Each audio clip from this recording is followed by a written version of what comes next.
Okay, so it's been a long time since I've made a video, but welcome back to my channel. Today I made me some tea because it's about to get real today, you know. The tea is still hot. I don't know if you saw the steam, but yeah, so we're gonna talk about stress in college.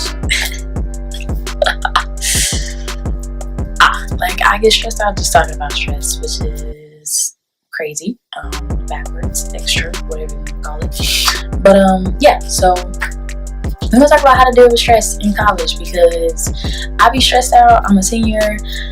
If you're new to this, I go to Howard, and life is hard. And I feel like I should share some things that I do in order to cope with stress, especially as a senior, because you're trying to figure out what law school you're gonna go to or what you're gonna do after Howard if you don't even know what you want to do.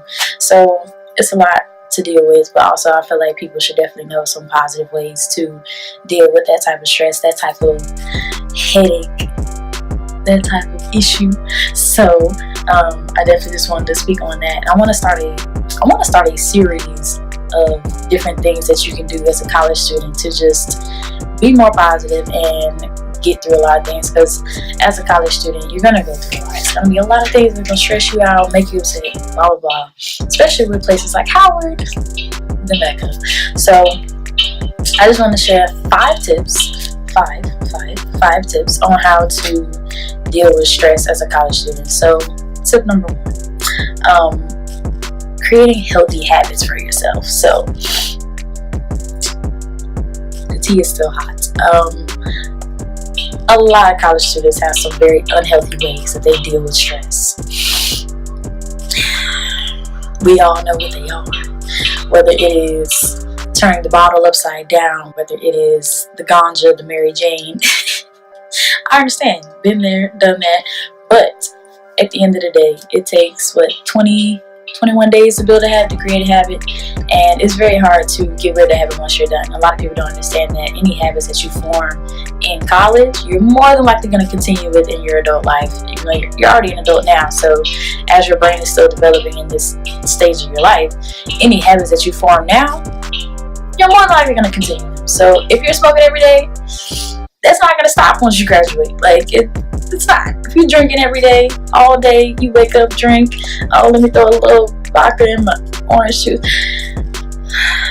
it may not be the healthiest thing, because then your liver is going to look terrible. You ever heard of cirrhosis of the liver? Google it. I think that's how you say it. Listen, you don't want your liver to look like you're 70 when you're 25. So, just saying.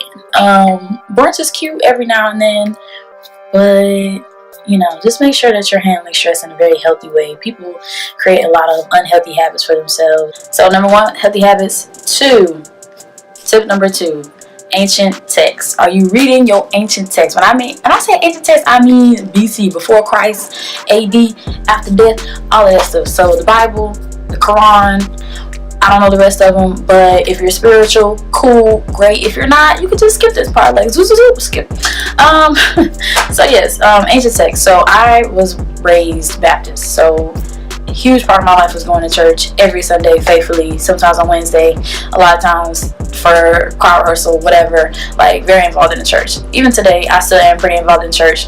Since I've been in DC, I did join a church up here, and it's been very monumental for me as an adult to go to church on my own. It's one thing to go to church as a child because your mom's forcing you, whatever, but to go to church as an adult is a completely different experience, especially a young adult, because you're still trying to find yourself. So when you're stressed out, a lot of times when I go to church, the sermons are for me, and a lot of people are like, oh well, they do that on purpose. Okay, but a lot of times you are put in a place where you need to hear something. So something is said, and you are sitting in that room for a reason, because you needed to hear that. And a lot of times when I go to my church, I actually go to New Bethel in DC, and it is just amazing because when you have a pastor that is young, he can also relate to you. So he was in Howard alone, so he knows the stress that Howard students be under, and a lot of times he's speaking directly to me. I feel like that's my personal opinion, and a lot of times when I am going through something, going to church definitely helps me. So even if you don't feel like you should actually go to physically church, you can watch different videos online. TD Jakes is great. There's a lot of motivational people online Joel Osteen, whoever your preference is. But definitely get into your ancient text if you are a spiritual person, and just, get the Bible app on your phone, a little sprinkle of Jesus every now and then. Like, definitely get into it because it can be helpful for you. Number 3, is it worth it? Is the thing you're stressing about worth it? Is it life or death? Is it going to change your life monumentally? If not, why are you stressing about it? Because there are people out here that have a lot less than you, and there's people that have a lot more than you. But it could always be worse. And if you are stressing about something that, when you think about it, it's like, it's not even that deep, then you need to rethink what it is that can directly affect your happiness. There shouldn't be many things that can make your day go from a 10 to a 0. You know what I'm saying? So definitely reevaluate what it is that is stressing you out, and try to see if it's worth it. Is it worth, stealing your joy? Joy and happiness are 2 different things. So try to make sure that you always have joy. Happiness, it can come, it can go. People can make you happy, things can make you happy. But if you have joy that's genuinely in your heart, then that's a whole nother thing. So make sure that nothing in this world can steal your joy. Nothing is worth your joy. That was number 3. 4. What are some things that make you happy?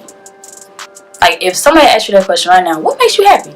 And you're like, think about it. Definitely think about it. Shopping, food. If you're a foodie, I'm a foodie.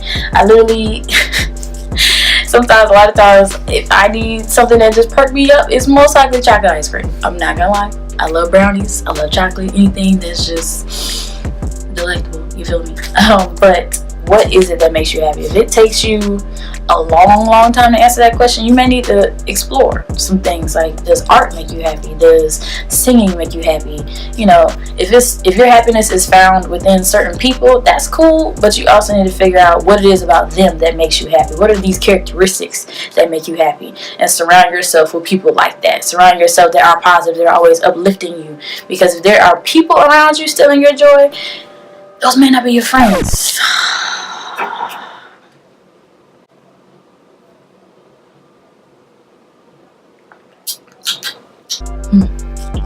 Let that marinate. Again, if there are people around you stealing your happiness, bringing you down, being negative, putting out bad energy, bad auras, that they may not be your friends. Like, they're more than likely, I'm 99% sure they're not your friends. I don't even know you, but you may want to reevaluate that. And the fifth final tip, how to deal with stress: cry. Do it. Man, woman, female, other, whatever you want to call. Sometimes you just need a good cry. Crying is actually good for you, no matter what people say, no matter how people be like, oh, you a punk. No, crying actually is good for you. You're releasing endorphins. You're literally letting the stress leak from your face. Like, it can be very therapeutic to just get a good cry out. And a lot of people are like, they don't want to feel weak. I used to associate crying with weakness.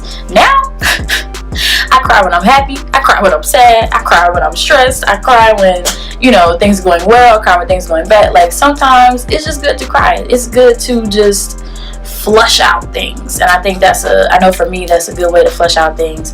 I used to be very against it, trying to be hard, trying to be this emotionless person. I'm also an Aquarius, so whatever, but trying to be this emotionless being, it's not healthy, it's not therapeutic for you. So sometimes it's just good to just cry. So yeah, that's all I got for you. The tea was a little hot today. Maybe it'll be a little scalding next time. But no, definitely keep some positive people around you, because people around you should not be causing you stress. That is the key, a major key. People around you should not be stressing you out. They should be uplifting you, pushing you forward. If your friends aren't encouraging you, those ain't your friends. If your friends aren't pushing you to do better, they're not your friends. Alright, I'm outie. 5,000. Also a cornball. So like, comment, and subscribe. I'm gonna put my social media and such. Hopefully I done figured out how to put it all throughout the video. If not, follow me. So like, comment, subscribe. Let me know what you think. If you have some more ways to de-stress, coping mechanisms that are healthy, positive, whatever, you can leave them in the comments below. Thank you.